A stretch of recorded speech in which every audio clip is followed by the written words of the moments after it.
Setiap wanita bisa mengalami yang namanya disfungsi seksual. Gangguan ini bisa muncul berkali-kali dalam seumur hidup atau mungkin hanya satu kali dalam seumur hidup. Dan gangguan ini bisa disebabkan oleh perubahan seperti fisiologis, emosi, psikologis, lifestyle atau gaya hidup, ataupun karena hubungan dengan pasangan Anda. Yuk kita bahas di video berikut ini.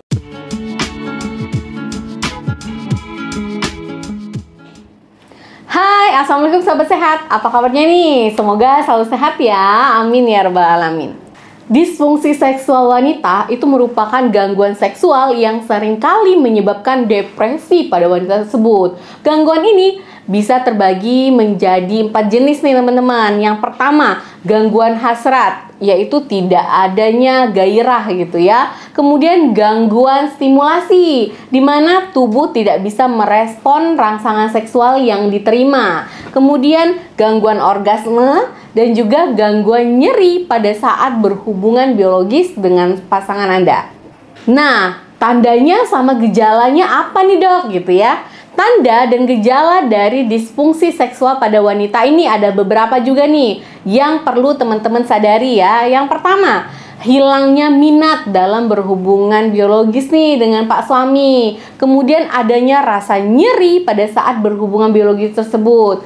Kemudian bisa juga nih sampai merasa frustasi, gelisah, ataupun cemas nih. Kadang-kadang juga bisa nih teman-teman menjadi kurang tidur, dan itu merupakan beberapa gejala dari tanda yang mungkin dialami oleh wanita yang mengalami disfungsi seksual. Mau tahu nggak yang menjadi penyebab dari disfungsi seksual ini apa? Ternyata penyebab itu sangat beragam ya teman-teman. Yang pertama, memang memiliki suatu kondisi medis tertentu seperti penyakit ya. Penyakitnya itu penyakit diabetes, penyakit jantung, atau radang sendi gitu ya. Atau juga masalahnya itu ada di pak suami nih, di pasangan teman-teman, yaitu gangguan ekskresi gitu ya, yang bisa saja itu membuat penurunan gairah pada wanita tersebut.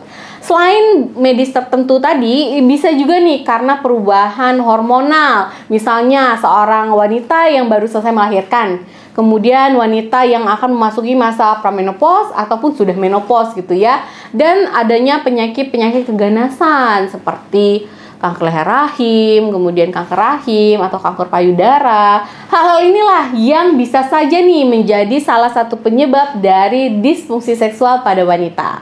Selain itu ya, ada juga nih karena obat-obatan. Misalnya seorang wanita yang menggunakan obat antidepresan atau obat tekanan darah itu juga kadang-kadang mempengaruhi gairah dari wanita.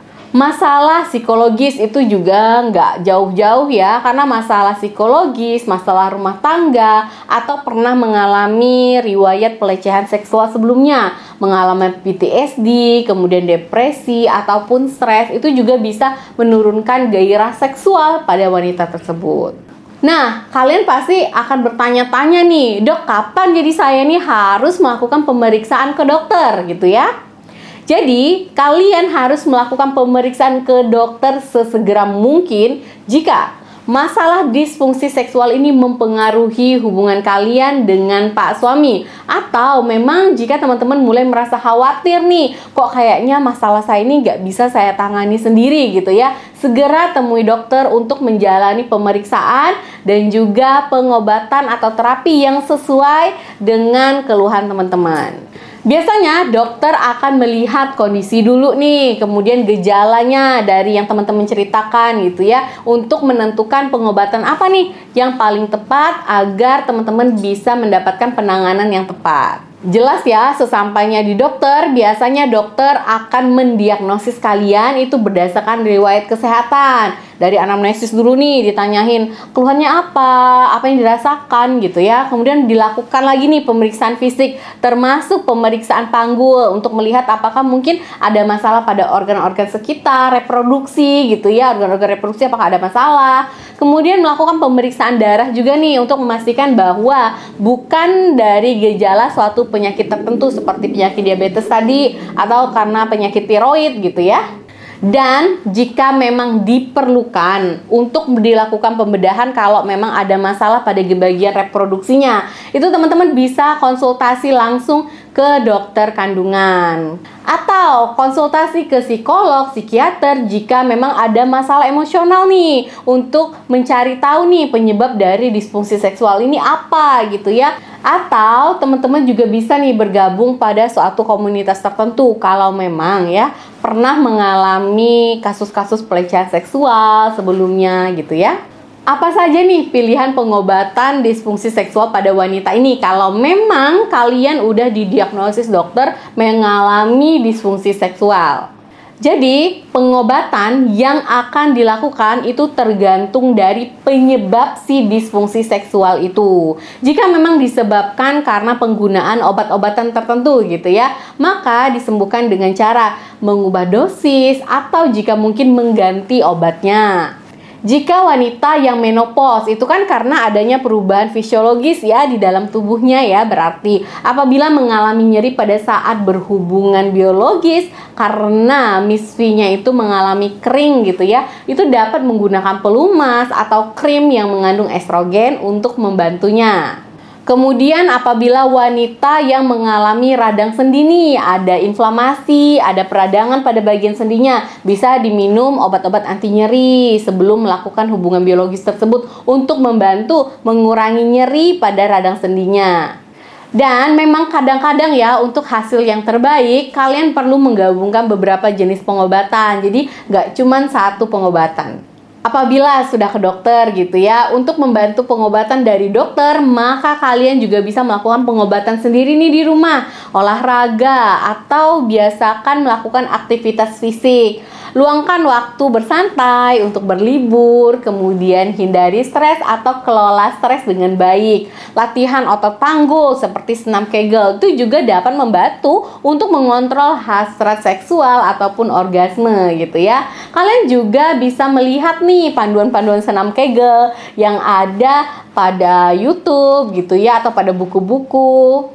Dan jika diperlukan, biasanya dokter akan menyarankan kalian sama pasangan itu untuk menemui pakar seksual gitu ya, dan pernikahan. Jadi dikonsultasikan nih masalah pernikahannya.